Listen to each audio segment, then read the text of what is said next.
So the Gundam Universe line is back with a brand new wave of figures. Here we have the Wing Gundam Zero. So let's pop it open and see what's inside. So the Gundam Universe figure line has been with us for a few years now. They came out in 2019, if I remember correctly. But this is the first time they've actually gone through a little bit of a revamp. So these are kind of revive figures, version 2 figures, reissue figures. I don't really know kind of how you want to describe them. But basically, they kind of bring out some of the Gundam Universe figures that already exist. So for instance, I also do have the Unicorn Gundam here. So back in 2019, there was another Unicorn. So if we just move these over, so you can see here, the Unicorn exists in 2 forms, but they've kind of just revamped it and they do look a little bit different. I am a bit of a box collector with these Gundam Universe figures, so I'm not going to be opening that Unicorn up today because I only have the one, but I did have way back when a duplicate of a Wing Gundam, which I have opened already, and this is the box for it, and I bought a second version or a second figure of the Wing Gundam Zero, and today I'm going to open this one up and we're going to do a bit of comparison between the old line and the new line, just because these are the closest ones that I have, so you can see what kind of accessories are different, articulation, etc, etc. As I say, yes, the Unicorn would have been the better one to choose, but I don't want to open those, so I'm not going to. So the first thing we're going to look at is the box. So the Gundam Universe box, with the exception of some of the bigger figures like the Double Riser, Barbatos, Lupus Rex, Azabi, they all came in this standard size box. This is obviously the new standard, so as you can see, it is a little bit bigger, I'm assuming because now we are going to be getting more accessories, because way back when, with the original line, what you saw is what you got. You got the figure, shield, rifle, couple of hands and an action-based adapter, and that was it pretty much. The Gundam Universe line was always, they always said that it was quite poor in accessories and articulation. It was a bit of an entry line, so $25 I think it roughly started at. I think now the price point's gone up to about $35. But I'm excited to see what they have done with the figure line and how they have improved on it. So obviously the box is a given. Let's open it up. So, is there anything else in the box? We have a little instruction manual, but we'll leave that. So yes, we do have, oh, that is taped on the back, 1 second. So yes, in terms of accessories, things are a lot better now by the looks of it. He says trying to work out how this box opens. Bear with me. I think just on the edge here. So we do get some more expressive hands now for different poses, because I have also been informed that with more accessories we are getting better articulation, so we do get different choices of hands. We now get beam sabers. This was kind of a rarity, especially when it first started, because I say the Wing Gundam never came with a beam saber, so I guess there's nothing stopping you using that with that. Backpack and gun are separate. Before we get into all the accessories, let's just have a look at the figure.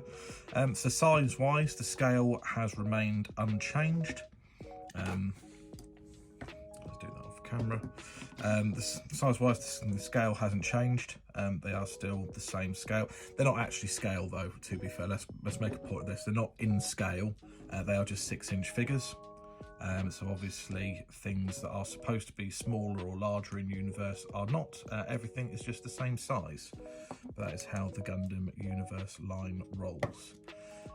Articulation is definitely a lot better, I think. Now we have double joints. We have double joints. We have swivels.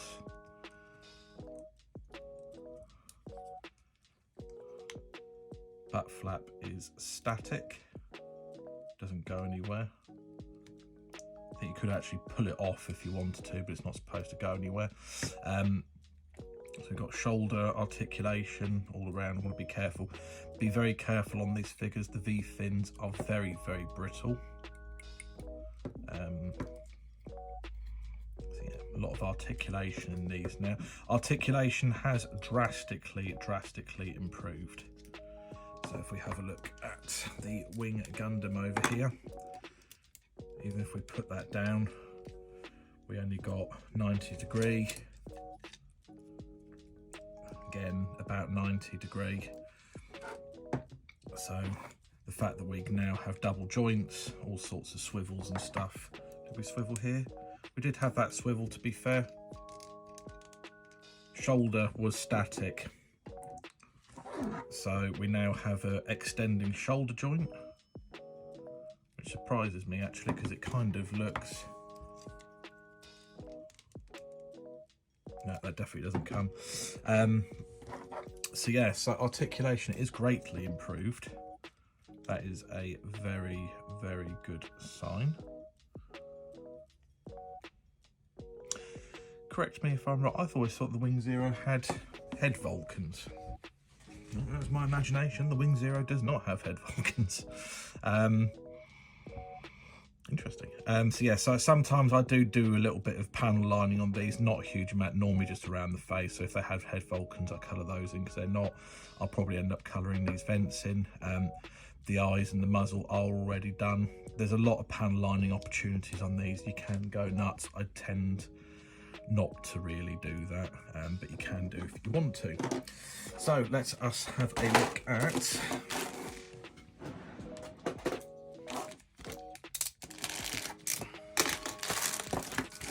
bits in here. What have we got? So oh, that's cool.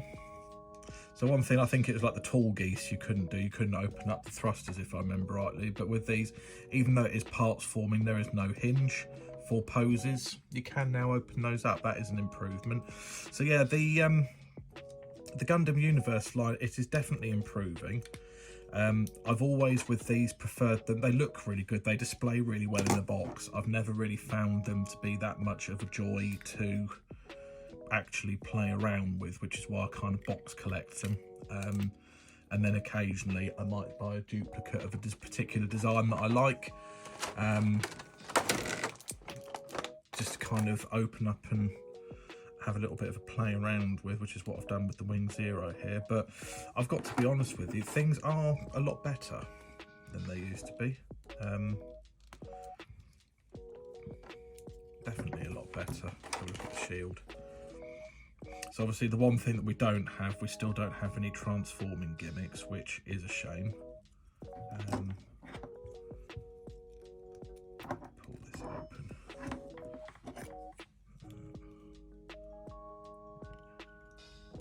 Yeah, it's got no... You could probably modify it. But then again, with that point there, they'd be going out like that. You'd need it out to the side. So you could probably do some modifications. I dare say that you can.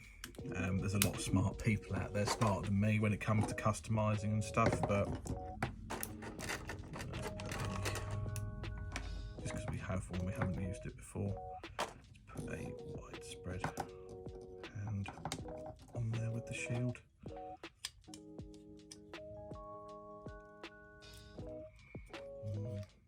That sits down a little bit too low, in my opinion.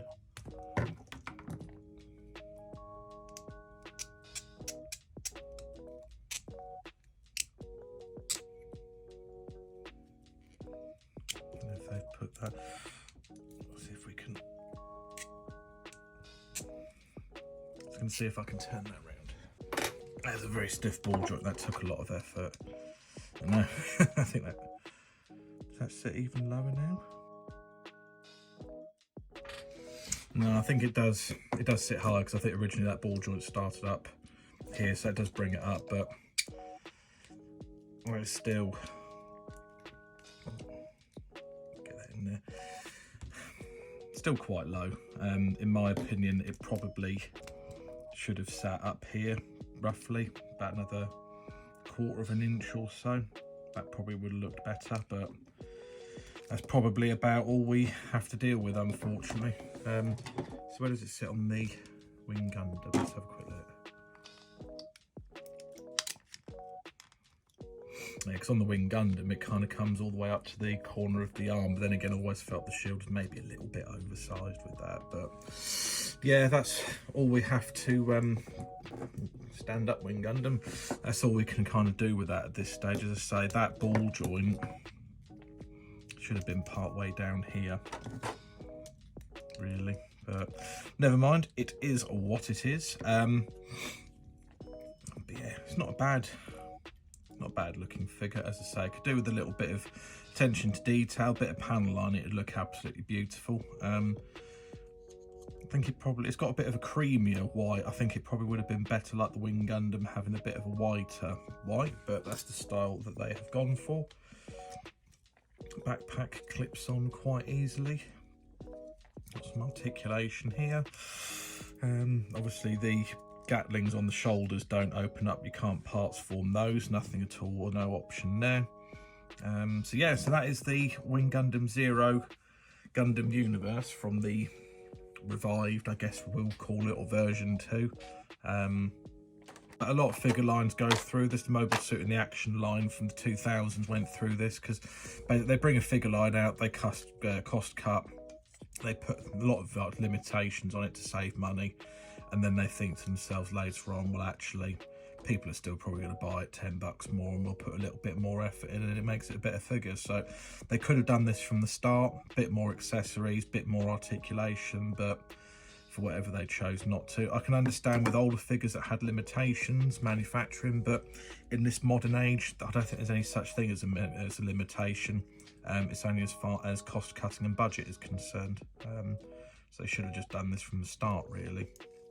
But that's enough of me rambling. I think this has probably gone on for long enough. But yeah, the Gundam Universe line, as I say, it is a favourite of mine, more as a selection of figures that you just keep in the box, because I think they display very well in the box. I don't normally have them out on display, but there are a lot of opportunities, as I say, with panel lining, stuff like that, and especially these days where you can have a lot more articulation and accessories. There's definitely a lot of good points about it, but as I say, definitely be careful of these V-fins.